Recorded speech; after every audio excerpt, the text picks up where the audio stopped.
Can you hear me back? Good.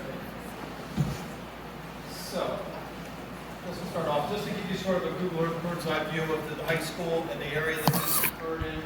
This is in the third floor. The Learning Center was in the dormer here, and our connecting hallway. This is the actual classroom area that was most impacted. This is the greenhouse room.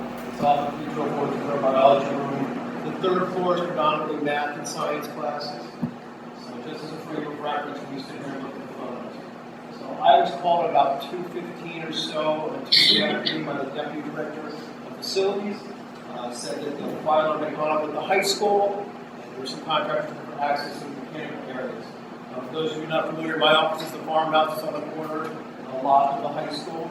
So I walked over, made my way to the third floor, could smell the smoke as I went up the stairwell. No smoke on the third floor, observed a custodian, Principal Ray Manka, and said at this stage it's right. The fire department was called, as we all know. This is several hours later we were allowed to get in after the fire had subsided. This is walking in, if you're not familiar with the front foyer of New Milford High School. It opens up on the floor all the way to the third floor level. Water was cascading down off the third floor level into the main line.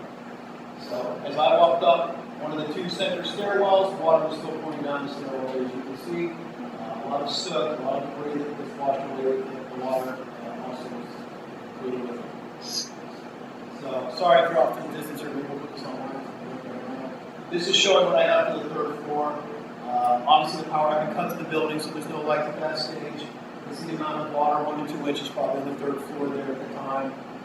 Actually, all the chairs and desks we see out really because they had been stripping that floor as part of our summer preparation for going back to school. This is again right outside of those two science rooms, that main connecting hallway there, and anywhere from 1 to 2 inches of standing water. This is classroom 3204. This is the biology room. You can see there's some snow tiles there for this show. This is, as you now segue into room 3204, what we call the greenhouse room. This is the actual greenhouse room itself. It's considered, I guess, you could probably call it a lab.